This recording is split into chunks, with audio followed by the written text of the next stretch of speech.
At number 10, we had Brett Gardner of the New York Yankees back in the top 10. At number 9, Corey Dickerson of the Colorado Rockies. Next up, at number 8, Matt Holliday of the St. Louis Cardinals.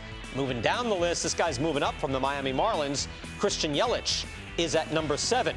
The breakout year from the Diamondbacks left fielder David Peralta is at number 6. And then from the World Series champion Kansas City Royals, Alex Gordon is at number 5. Yoenis Cespedes. Cespedes made a big impact for the Mets last year, and he's staying right there for at least one more season. He has bounced around a lot in the last 2 years, traded from Oakland to Boston, and a John Lester deal, then dealt to the Tigers and then to the Mets at last year's trade deadline. He opened up with a monstrous stretch for the Mets, helped power them to a division title. Played 57 games for the Mets, slugged .604 in New York. He signs a 3-year deal with a 1-year opt-out for the New York Mets. Time now to get to number 3 on the Shredders list. This player moved up the rankings this year, 6 spots to be exact. Formerly of the Padres, now of the Detroit Tigers, it's Justin Upton. Upton has been a starter in the majors for 8 years now. He's established himself as one of the better all-around players in the game.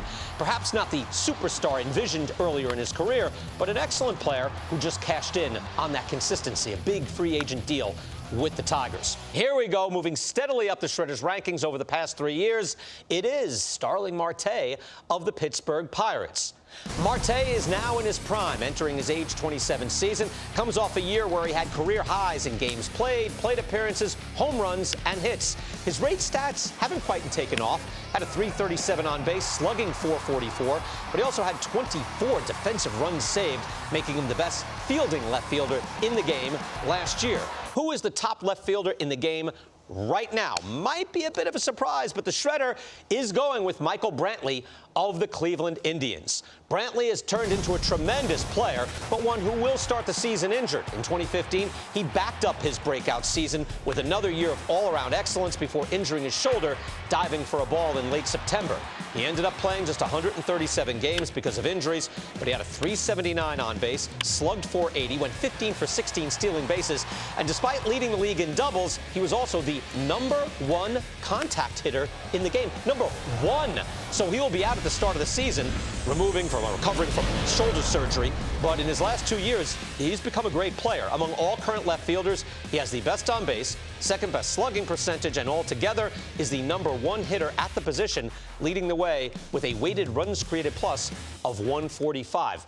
Just looking at that and reading that, I think I made a mistake, right? It's just a matter of, I'm figuring, oh, he's going to be hurt, the surgery, it might be mid-season. They now hope it won't be that long, but what a terrific player when he's playing. I mean, he's awesome. I am concerned about the shoulder, and the reason is because when you look how much he needs that right shoulder, being a left-handed hitter, that shoulder has to stay healthy, it has to stay strong. It leads you to being consistently. That short, compact swing, BK, is what you need. He's figured it out. The last couple of seasons, it's been what you've seen all over the field is what Michael Brantley is. That ball right there is absolutely crushed to dead center. He's not a guy that's going to pull. If you pitch him in, he pulls his hands in nicely. He stays through the baseball consistently, and it gives him the leverage that you need. And he's not just one-dimensional. He's not going to pull the ball, for 25-plus homers. He's going to be a guy that hits you all over the park, as we see off Jason Hamels right there. Down the line, that's a double.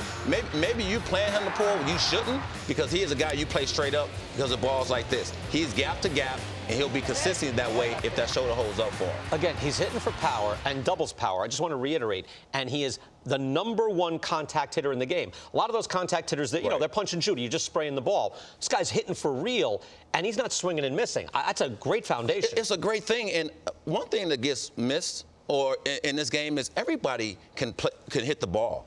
You don't have to strike out as much. I think when you look at Michael Brantley, he hits it with a purpose. That ball is driven, and when he's putting the ball in play.